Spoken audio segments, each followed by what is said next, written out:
그리고 그 뭐예요? 헌금이 뭐예요? 주일날 뭐 하라는 거예요? 교회 나가라는 거예요.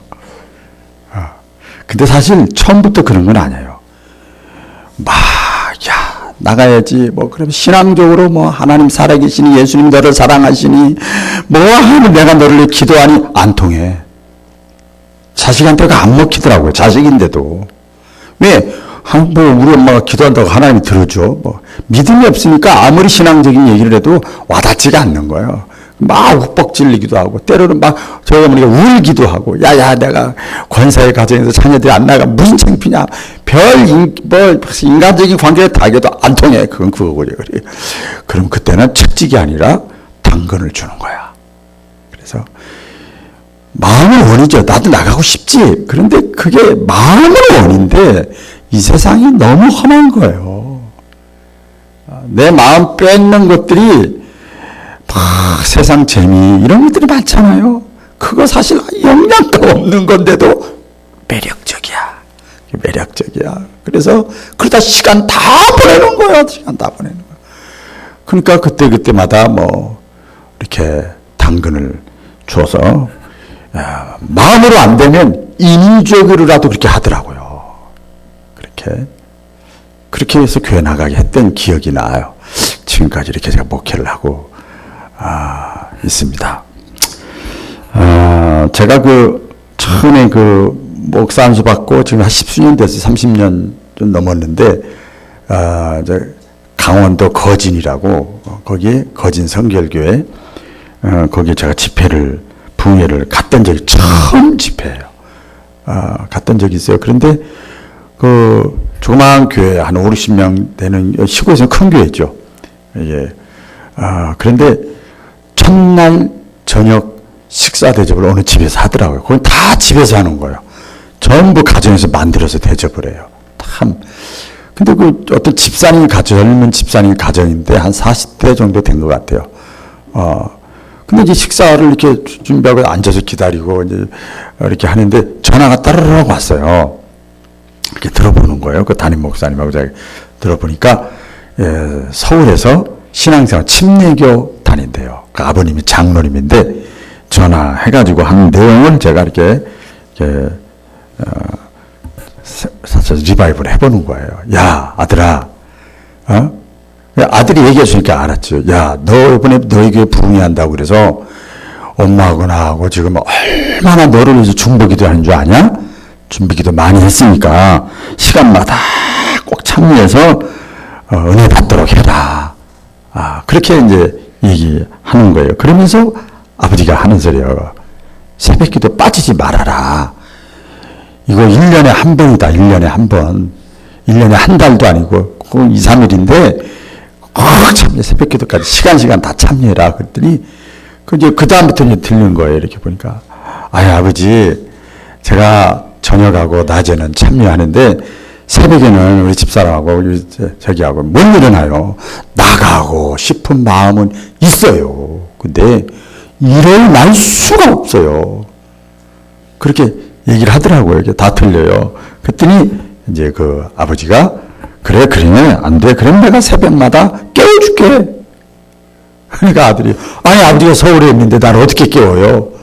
걱정하지 마. 새벽 4시에서 4시 반 사이, 새벽이 5시였으니까 5시, 4시에 4시 반 사이에 내가 전화를 너한테 올려올니까 전화할 테다. 그럼 따라올 소리 나면 전화비 많이 나가니까 전화비 받지 말고 그냥 새벽기도 가라는 소리인 줄 알고 그때 새벽기도 나가라.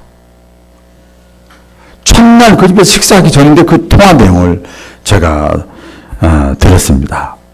근데 이 집사님 네 분이 그러니까 저는 그 다음 새벽기도 쫙 먼저 걸고 보는 거야. 나왔나 몇 명 안 돼. 금방 알잖아요.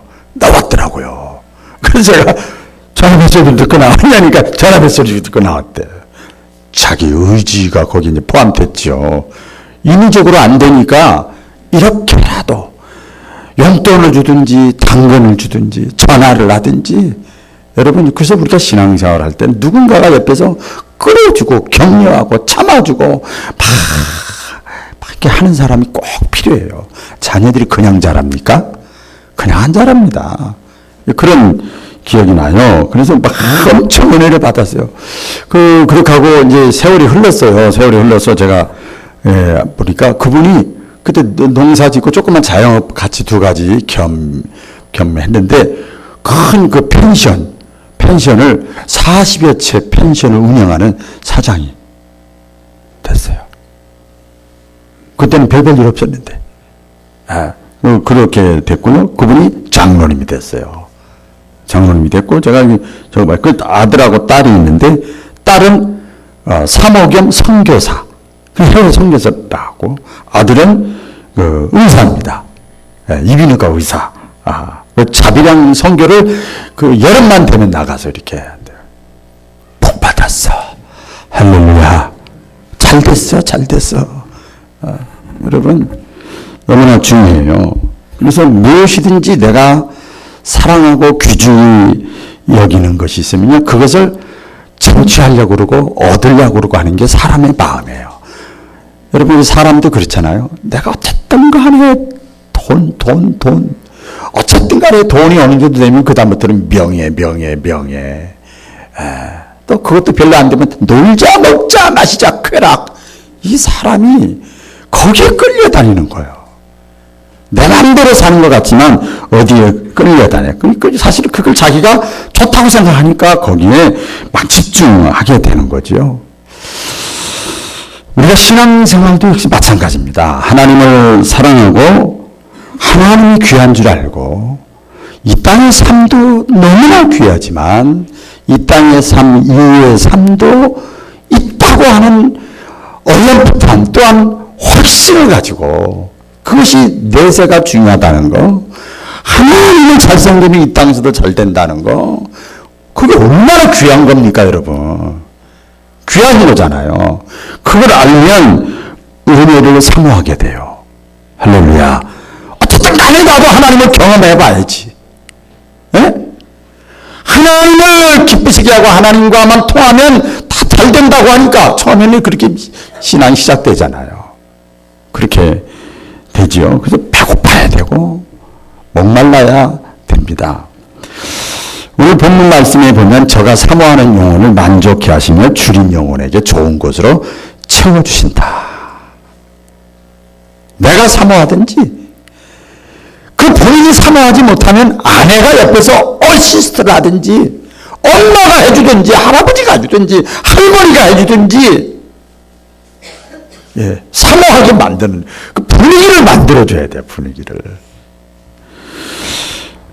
이사야서 44장 3절에 보면 하나님도 약속하셨습니다. 이 본문 약속 말고도 뭐라고 약속했냐면 제가 읽어드릴게요. 대저 내가 가란 자에게 물을 주며 마른 땅에서 시내가 흐르게 하며 나의 성령을 내 자손에게 나의 축복을 그 후손에게 내려주리니 풀 가운데서 솟아나기를 시냇가에 버들같이 할 것이라.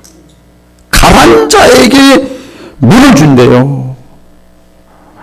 메마른 심령 속에 성령의 담비를 내려준대요. 내가 메말랐다는 걸 알아야 돼요. 너무나 중요하죠. 제가 질문을 해볼까요? 우리 인생을 살면서 어떤 목표가 있고 어떤 내가 성공해야 되겠다. 이건 내가 꼭 이루어야 되겠다. 성취해야 되겠다. 그러면 무엇이 있어야 되는가 하면 여러 가지가 있지만 뭐가 있어야 되는가? 때로는 돈이 있어야 돼. 돈.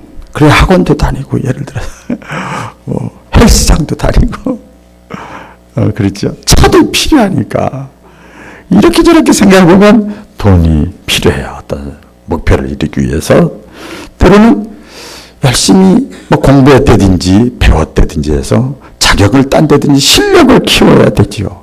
그런데 또 중요한 것이 있어요. 그럼 뭐예요? 건강해야지.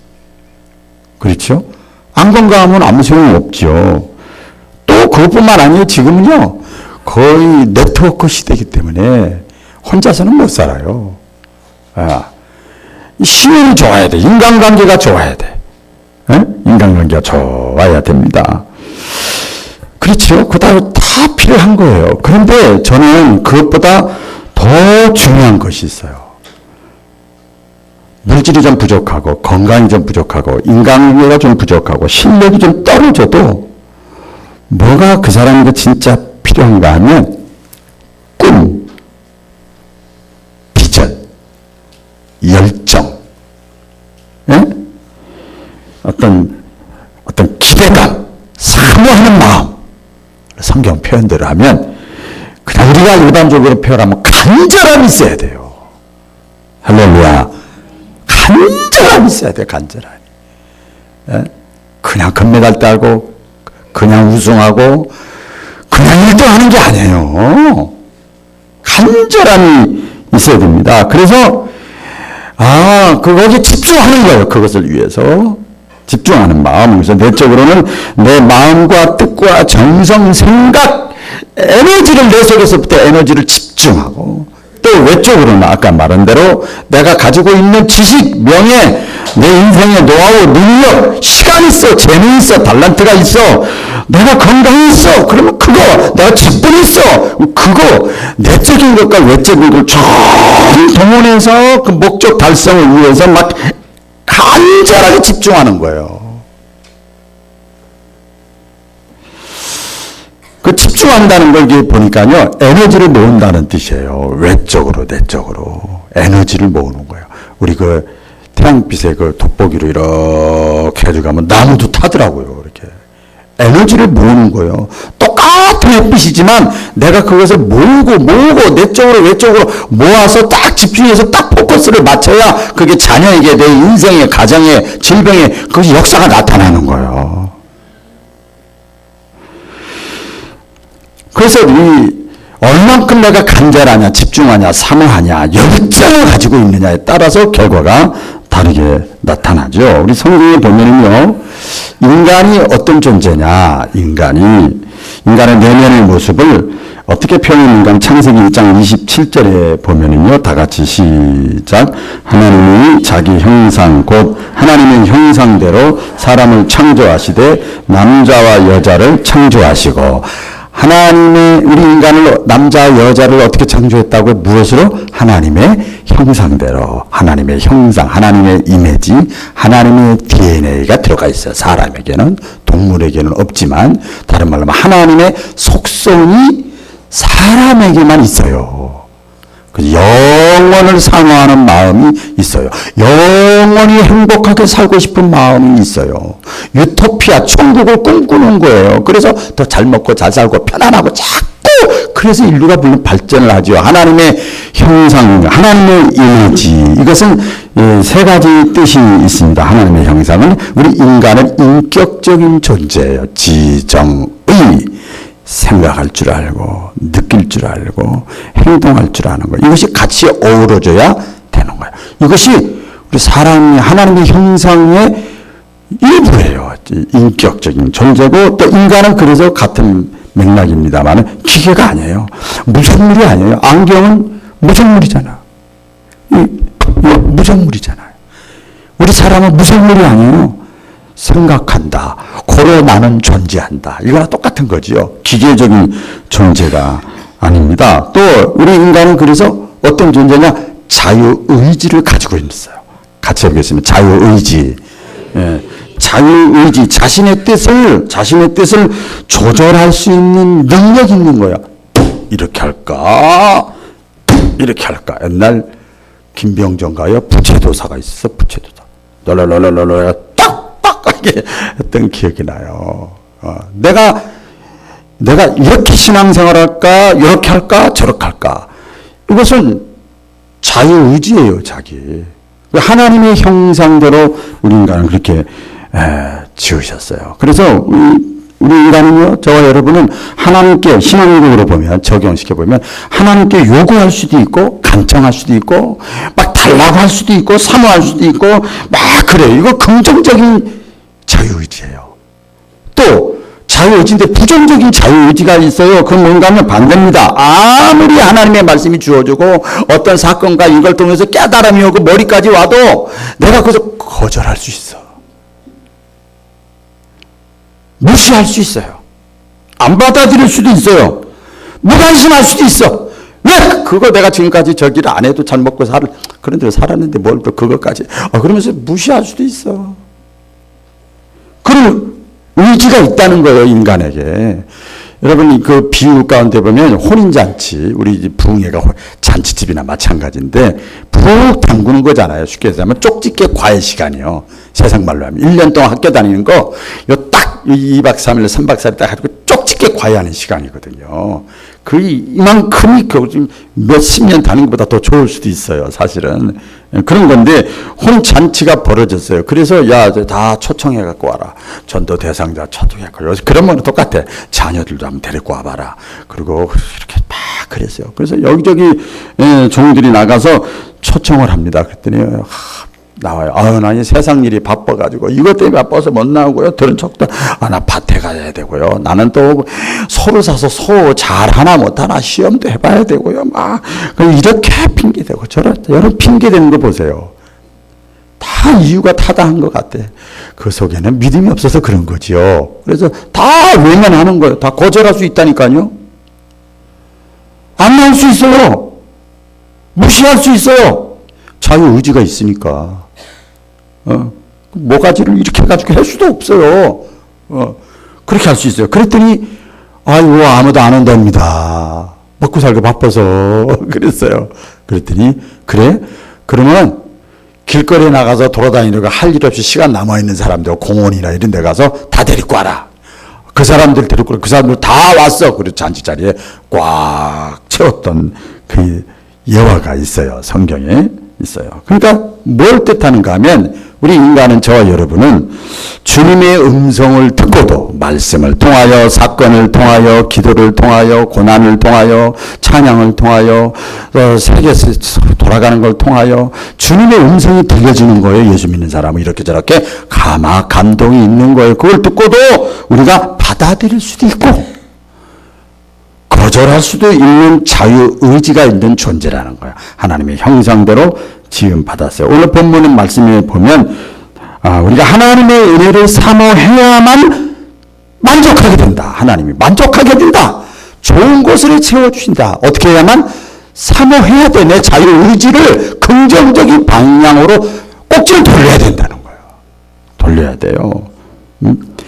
그래서 하나님께서 모든 인간에게 사모할 수 있는 간절히 원하고 원할 수 있는 능력과 의지가 있다는 거예요. 선택은 우리한테 달린 거죠.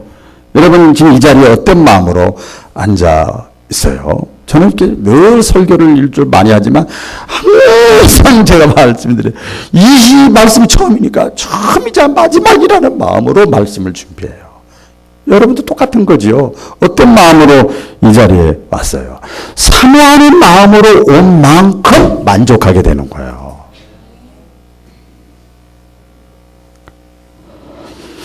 사모하는 마음이라는 게 뭔가 쭉 그 뜻을 찾아보니까요. empty, 빈 마음. 내 속에 내가 너무 강해 이러면 안 돼요. 빈 마음, 겸손한 마음, 열린 마음. 내 생각대로 열심히 살아봤지만 주님을 의지하는 마음, 자신의 한계, 무능력을 인정하는 마음, 갈급한 마음, 배고픈 마음, 호기심, 기대감, 이게 전부가 다 사모하는 마음이에요. 그래서 성경에 이런 사람들에게 만족하게 해주셨는데 그 표현을 어떻게 했는가 하면 주여 말씀하옵소서 주의 종이 듣겠나이다. 주여 어떻게 된 겁니까? 행악자들은 저렇게 잘 살고 잘 사는 것 같은데 나 주님의 뜻대로 살려고 하는데 이거 언제까지입니까? 이게 간절히 하나님을 찾는 거예요. 하나님 어디 계신 거예요? 하나님 도와주세요. 하나님 내가 지금까지 신앙생활 하는데 왜 내 신앙이 이 정도밖에 안 돼요? 신앙적으로 그렇다는 거죠. 여러 가지가 있을 수 있어요.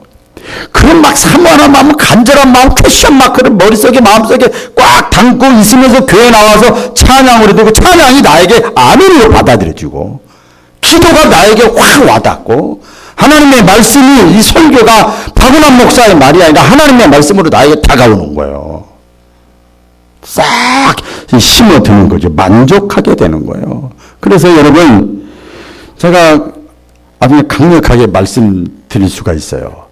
이 사모할 수 있는 하나님의 형상대로 지음받았기 때문에 사모할 수 있는 이 의지와 능력, 이것을 스스로 소멸하지 않기를 주의 이름으로 축원합니다. 어리석게 살지 말자고요.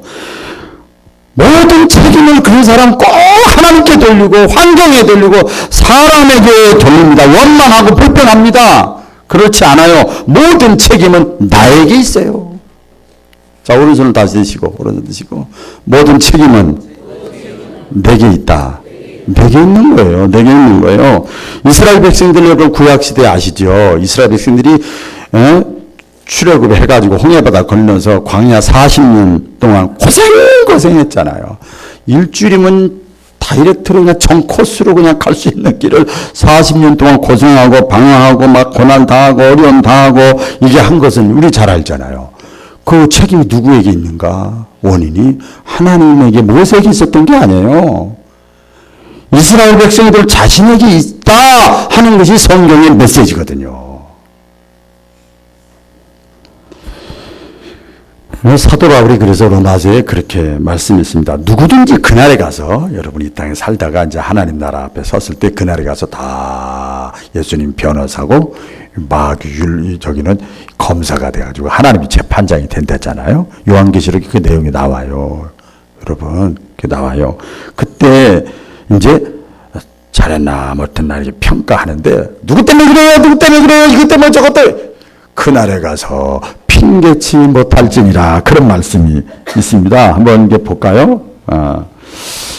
그 타락한 사람들의 그 핑계거리인데, 한번 내용이 길지만 한번 읽어보겠습니다. 시작. 이는 하나님을 알만한 것이 저희 속에 보이니라. 하나님께서 이를 저희 속에 보이셨느니라. 창세로부터 하는 것들, 고 그의 영원하신 능력과 신성이 그 만드신 만물에 분명히 보여 알게 되나니, 그러므로 저희가 핑계치 못할지니라. 하나님을 알되 하나님을 영화롭게도 아니하며 감사치도 아니하고 오히려 그 생각이 허망하여지며 미련한 마음이 어두워졌나니, 스스로 지혜 있다 하나 우준하게 되어 썩어지지 아니하는 하나님의 영광을 썩어질 사랑과 금수와 버러지 형상의 우상으로 바꾸었느니라. 하나님을 알만한 것이 하나님의 형상대로 지음받았기 때문에 영혼을 사모하고 뭔가를 올라가서 할머니 할아버지 증조 할아버지 올라가면 뭔가 최초의 원인자 하나님이 있겠구나 다 알 수 있어. 이성으로도 신 우리가 말하는 대로 초월자 다 있단 말이에요. 근데 우리 교회 나와서 하나님에 대해서 얼마나 많은 말씀을 듣습니까? 그러므로 그날에 가서 나는 이래서 저래서 하나님을 신앙생활 잘못했어요. 누구든지 핑계치 못한다. 하나님은요, 벌써 하나님이 방어막을 딱 쳐놨어. 여러분, 제가 목회하면서, 또 목회자들 다 마찬가지일 거예요. 제일 기쁘고 행복한 시간이 언제? 기쁘고 행복하고 막 만족해하고 막, 그때 언제인 줄 아세요? 응? 언제인 줄 아세요? 교회 건축하는 거? 교인이 많이 나오는 거? 저 밥 사주는 거? 뭐요? 제일 행복하고 기쁘고, 참 내가 목회하길 잘했다. 뭔지 아세요? 예수를 믿지 못하던 사람이 예수 믿고 구원받는 은혜 체험, 중생 체험을 하는 거. 마치 남자 여자가 결혼했다가 아기가 태어나는 거. 농사를 지어서 열매 맺는 거. 그때가 제일 좋아. 그 사람이 사회적인, 인간적인, 물질적인 어떤 지혜와 아무 상관없어. 제일 좋아요. 제일 좋아. 행복해. 제일 안타깝고 마음 아픈 게 뭔지 아세요? 그렇게 교회를 다니고 집사님까지 되고 이렇게 했는데 아직도 아직도 예수님이 나의 구원자로 믿어지지 않는다는 거예요. 그러면 제일 안타깝다 그래야죠. 나의 부족가 좀 있겠구나 생각도 하면서 제일 안타까워. 동시에 또 하나, 이거는 구원의 문제지만, 신앙생활을 저 정도 오래 했고 이렇게 했으면 신앙이 이제는 초등학교에서 중학생, 고등학교, 대학교까지 자라야 되는데 아직도 신앙생활이 초등학교 수준이네. 장성하지를 못해서 제일 안타까워요. 제일 안타까워. 여러분 자녀들이 나이는 30살, 40살 먹었는데 맨날 초등학생식으로 이렇게 뭐 얘기하면 얼마나 부모가 안타깝겠어요. 똑같죠. 산상수훈 팔복이라고 그러지. 예수님이 야산에서 설교하셨던 유명한 팔복 8가지 복에 대해서 말씀했는데요. 그때도 예수님이 약속하셨어요. 뭐라고 약속을 하셨는가 하면요. 의에 줄이고 목마른 자. 따라해 보겠습니다. 의에 줄이고 목마른 자. 의, 하나님의 뜻, 진리, 참, 뭐 여러 가지가 되겠죠. 의에 줄이고 목마른 자는 복이 있나니. 줄이고 목마른 자, 갈급해하는 자, 간절한 자, 기대감을 갖는 자, 호기심이 있는 자, 이런 자는 복이 있나니 그들이 배부를 것이며. 할렐루야. 그런 마음이 있어야 된다는 거예요. 그런 마음이 우리 속담에, 저는 이것을 묵상하다가 우리 속담 2개가 딱 생각나더라고요. 그래서 의에 줄이고 목마른 자는 복이 있나니 그들이 배부를 것이다. 딱 하는데 딱 떠올라 제가 적었어요. 우는 사람에게 떡 하나 더 준다. 맞죠? 똑같은 자식이라도 우는 사람에게 떡 하나 더 주는 거야. 또 하나, 목마른 사람이 우물 판다. 그런 거야, 여러분. 건강한 사람의 특징을 보면은요, 참 재밌어요. 먹고 나면 또 배고프대. 먹은 지 얼마 안 됐는데 배고프대요. 또 먹고 싶은 거예요. 자녀들 키울 때 저도 그거 봤습니다만은 금방 밥 먹고 좀 잠깐 한 1, 20분 쉬었다가 설거지를 하는데 또 먹을 거 없어? 그러더라고요. 떡볶이 해줘. 라면 끓여. 또 그래. 그게 뭘 뜻하는 거예요? 그 자녀가 지금 어떻다는 거예요? 건강하다는 거예요. 건강하다는 거예요. 하나님의 말씀에 대해서, 진리에 대해서, 신앙에 대해서 듣고 싶어 하는 사람이 신앙적으로 건강한 사람이에요. 아멘. 근데 배고프다는 것은 사모하는 거야. 사모하는 거예요. 자, 그런데 왜 사모하지 않습니까? 그 3가지 이유를 제가 또 묵상을 해봤어요. 첫째, 의심 때문에 그래요. 따라해 보겠습니다. 의심. 네. 조사를 해보니까요, 성경 내용의 말씀, 약속을 불신하는 게 나와요. 불신하는 게 나오는데, 미국 신학생들, 목회자, 초년, 안수받은 10년 이하 된 사람들 했는데요. 그러면서도 생각하는데, 성경을 하나님의 말씀으로 믿지 않는 게 60%, 부활을 믿지 않는 게 70%. 이거 심각한 거예요. 이거 신학생하고 목회 초년생들이라니까요. 재림을 믿지 않는 게 90%.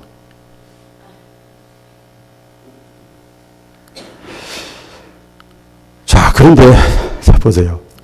왜 이런 거 불신하느냐? 성경에 쓰여지고 아무리 말씀을 전하고 해도 왜 불신하느냐? 잘 들어보세요.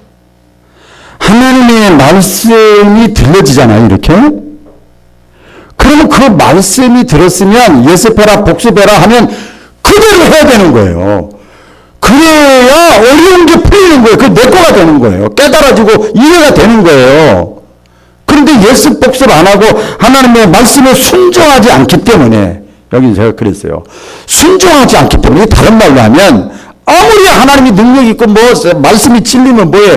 그 말씀에 내가 순종을 해봐야 하나님이 진짜 백인지 가짜 백인지 짝퉁인지 체험을 할 수 있잖아. 체험.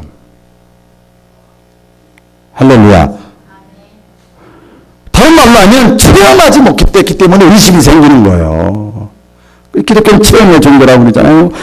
야고보서 성경 그 핵심 메시지가 있어요. 영혼 없는 몸이 죽은 것 같이 행함이 없는 믿음은 죽은 것이다. 이건 다른 말로 하면 교회 다니면서 신앙생활 한다. 입술로는 주여 주여 하는 거 막 주여 해야 돼. 안 하는 사람보다 하는 게 저 예뻐 나는 사실. 근데 주여 주여 하는 것은 좀 날카롭게 비판한 사람이 있더라고. 이것은 어떤 면에서 믿음이 아니라 자기 위안이다 그러더라고요. 에? 푸는 거야. 막 노래방 가서 막 목이 다시 돌아가면 시원해 스트레스 해소됐다. 이런 식으로. 기독교는 체험과 기적의 종교입니다. 따라해보겠습니다. 기독교는 체험의 종교다. 자, 그럼 체험, 기적, 하나님의 능력은 언제 나타나는가 하면 하나님의 말씀에 순종할 때, 행동으로 옮길 때, 복종할 때, 하나님 살아있네? 말씀이 진짜네? 가짜가 아니네? 그러면서 믿음이 생기는 거예요.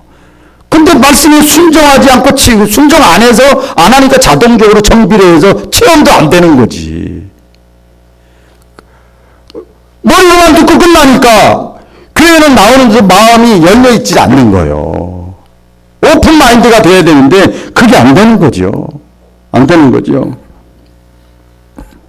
강사 목사님 이제 오늘 저녁부터 집회하잖아요.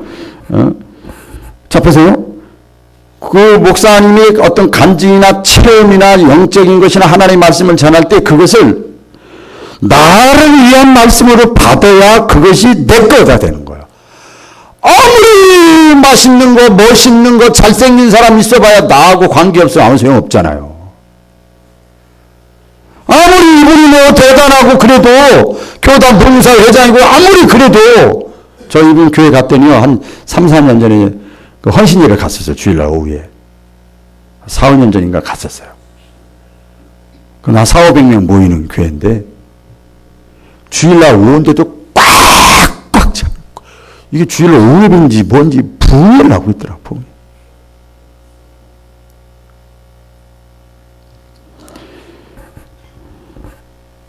나에게 주시는 말씀이다. 오늘 나를 위해서 하나님이 저분을 지금 보내셨다.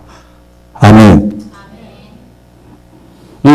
그럴 때 그 사람이 체험을 할 수 있는 거예요. 체험을 할 수 있는 거예요. 왜 사모하지 않는가? 두 번째로는 교만입니다. 교만. 아까 우리 로마서 1장 읽었습니다만은 스스로 지혜 있다나 우준하게 돼요. 스스로 똑똑하다 그러고 잘난 척하고 뭐 사람 분별하고 상식이 어떻고 이성이 어떻고 세상이 어떻게 돌아가고 그렇게 말을 스스로 지혜 있다 한다 이 말이야. 다 우리 그런 맛으로 살지 않습니까? 그런데 스스로 지혜 있다나 우준하게 돼요. 우준이라는 건 어리석고 미련해. 어리석고 미련해. 에? 지금 여러분 그 시대를 모던 시대가 아니고 포스트 모던 시대예요. 그러니까 절대 진리를 믿지 않는 시대예요. 뭐가 진리냐? 절대 진리가 없는 것을 믿는 시대가 절대야. 말이 좀 복잡하죠? 누구의 절대 권위도 인정 안 합니다, 이제는. 그런 시대. 그러니까 진리를 찾지 않고 진리에 대해서 무관심한 거죠. 왜? 교만이에요, 교만. 물질 때문에 교만하고, 지식이 있어서 교만하고, 어떤 뭐 위치가 있어서 교만하고, 때로는 또 영적으로도 교만하고. 그 교만. 하나님이 가장 싫어하는 게 교만인데, 이 교만 때문에 죄가 들어와가지고, 죄는 꼭 마귀하고 같이 움직여서 가림마개를 해요. 가림마개. 하나님은 거룩한데, 마귀가 딱 감쪽같이 껴가지고, 너도 잘났다. 너도 그 선악과 따먹으면 너도 하나님같이 될 수 있다. 네가 뭐가 모자라서 고개 숙이냐? 그거요. 비싼 밥 먹고 왜 남한테 고개 숙이냐? 예? 이게 교만이에요. 교만. 여러분 착각하면 안 됩니다. 우리 하나님이 신앙의 대상이지 나는 신앙의 대상이 아니에요. 그리고 신앙생활하는데 바른 자세가 뭔가 하면 내 신앙을 다른 사람과 비교하지 말아야 돼요. 절대 그러셔야 됩니다, 여러분. 내 신앙을 다른 사람과 비교하지 않고 뭐와 비교하냐? 하나님의 말씀과 비교해야 돼. 하나님의 말씀의 거울로 나를 이렇게 비춰봐야 돼. 이렇게 비춰야 돼. 비춰봐야 돼. 말씀의 거울로 나를 자꾸 비교해봐야 돼요. 성경에 나오죠. 바리새인, 사두개인, 서기관들. 이 사람들은 기도할 때나 예배 드릴 때나 뭐 할 때 꼭 세리하고 비교해, 자기를. 에? 자기보다 못난 사람들, 사회적으로 별일 없는 사람하고 비교하면서 자기 우월을 나타내요. 그건 바른 신앙이 아니에요. 그 세리는 뭐예요? 하나님 앞에 나는 죄인이다 그러는 거예요. 하나님과 비교해야죠. 하나님 말씀과 비교해야지요. 그래서 결과 그때 바리새인들은 예수님을 따르지 못하고 계속 무시하고 가시노릇하고, 세리들은 전부 예수님을 따르게 되고 하나님의 사랑, 은총, 자비, 그들 중에서 제자도 나오고 쓰임받는 사람이 생기는 거예요. 누구든지 우리는요, 여러분 기억하셔야 됩니다. 교만할 수가 없어요. 우리는 긍휼의 대상이요. 에? 우리 주님이 저와 여러분을 긍휼히 여기셔야 됩니다. 할렐루야. 그걸 다른 말로 은혜로 사는 거예요. 우리는 저 말씀 전하는 저도 지금 하나님의 은혜가 아니면 이 자리에 서 있을 수가 없어. 근데 제가 잘못한 것보다 하나님의 은혜가 더 커, 더 커. 그 힘으로 말씀 전하는 거, 목회하는 거예요. 제가 왜 잘못이 없겠어요? 제가 왜 허물이 없겠어요? 근데 하나님의 은혜가 더 큰 거야. 마치 자식이 부모에게 큰소리 빵빵 치는 것처럼 그런 거지요. 그래서 우리는 하나님 앞에 나올 때, 기도의 자리, 예배의 자리, 주에 일할 때 항상 하나님 앞에 나올 때 주님 나를 불쌍히 여겨주세요. 주님 나는 이 정도밖에 안 되는 사람입니다. 아까 찬양했던 게 사실 제가 신학교 3학년 때 강원도 대안수도원 가서 산꼭대기에 올라가서 불렀던 찬송이에요. 이 세상 험하고 나 비록 약하나 돌 같은 내 마음 곧 녹여 주소서. 돌덩어리 같아. 웬만큼 누가 뭐라고 해도 끄떡도 안 해요. 얼마나 고집이 센지. 그렇게 산색에 올라와서 불렀던 찬송입니다. 그런데 사실은 뭐 교만 이렇게 얘기했는데, 인간의 교만이 어떤 면에서 보면 사람에게 통할 수 있지만 하나님에게는 절대 통하지 않습니다. 이걸 기억하셔야 돼. 하나님이 그래서 교만한 사람은 내려놓은 다음에 하나님이 뭐 쓰시든지 축복을 하시든지 하시더라고요. 왜 그런지 아세요? 왜 하나님께 안 통하는가 하면 하나님은 창조주야. 할렐루야. 대체 하나님이 천지를 창조하십니다. 하나님은 완전하시고 무한하신 분이고 영원하신 분이지만 우리는 불완전하고 유한한 존재잖아요. 피조물이잖아요. 만들어진 존재가 교만하면 되겠어요, 여러분? 아니, 컵이 잘, 강대상에서 잘 쓰임 받는다고 해서 목에 힘 좀 되냐고. 안 되지. 안 되지요. 이것 때문에 사모하지 않는 거예요. 내 자리가 딱 여기 있는데 누가 나한테 뭐라고 그래. 이러면 안 되는 거지. 마지막으로 왜 우리가 사모할 수 있는 또 자의지가 있는데 왜 못하는가 하면 배가 불러서 그렇습니다. 배가 불러서. 의외로 많은 사람들이 사모하지 않아요. 배가 불러서. 살만한 거예요. 쉽게 말하면 살만하고 목마르지 않다. 아쉬운 것이 없어요. 아쉬운 것이 없습니다. 여러분 지금 2019년도잖아요. 이번에 여러분 다 좀 들었으면 알겠지만 우리나라가 어디에 진입했죠? 무슨 몇만 부 시대 진입했죠? 3만 부 시대 드디어 진입했어요. 이게 뭘 뜻하는가 하면 선진국 대열에 들어섰다는 거예요. 그래서 이제 각종 있던 직업들이 다 바뀌기 시작합니다. 이제 선진국 대열에 들어섰어요. 그러니까 이 다른 말로 하면 하루 세끼 밥 먹는 거 다 비슷비슷해요. 다 조금 더 뭐 좋은 집, 좋은 차, 뭐 좋은 조금 더 편하고 불편하고 차이지. 이제는 이 3만 부 시대에 들어섰기 때문에. 그래서 자기의 삶을 유토피아로 만들려고 막 하는 거예요. 그래, 교회 나가지 않아도 아쉬운 것이 없는 거야. 이런 시대. 배가 부른 거죠. 배가 부른 거예요. 그래서 어떻게 되는가? 신앙생활을 해도, 뭐, 목회자도 여기다 해당돼요. 적당하게 믿고, 하나님의 말씀이 나에게 뭐 크게 뭐 힘을 나고 그러지도 않고 종교 생활에는 익숙하고 유럽에 가보면 이게 딱 드러나요. 우리나라도 그걸 그대로 그 길을 걸어가고 있어요. 옛날에 많이 모였거든요. 다 그 가이드들이 하는 소리가 다 그래요. 교회 찾아가 보면 옛날에 꽉꽉 찼거든요. 성도님들만 있는 거예요. 요한계시록 3장 14절 15절에 보면 마지막 시대 말세 예수님이 땅에 종말의 시대에 있을 사람들의 신자들의 신앙의 상태를 예언한 말씀이 나오죠. 왜 라오디게아 이게 에서보두 사빌라 해가지고 마지막 에베소 교회는 초대교회를 얘기하는 거고 라오디게아는 말세 종말의 교회 지금 시대의 교회 신자들이 신앙이 왜 미지근한가 그 미지근한 내용을 예언했습니다. 다 같이 읽어볼까요? 시작. 네가 말하기를 나는 부자라 부유하여 부족한 것이 없다 하나 그러나 네 공고한 것과 가련한 것과 가난한 것과 눈먼 것과 벌거벗은 것을 알지 못하는도다. 부자야 배가 불러. 그러니까 간절함이 사라졌어. 간절함이 없는 거예요. 여러분 내 영혼의 갈급함을 보셔야 돼. 내 영혼의 갈급함. 여러분 이번에 집회 주제를 강사님이 능력이 입혀질 때까지 이렇게 했더라고요. 참 저는 그 읽기만 해도 막 뭐가 와닿아요. 강사님 다시 한번 소개를 하면 이분은 이렇게 많이 배웠는데도 말이 어눌하다면 여러분 또 말 못하고 그런 건 하시는데 굉장히 순수해.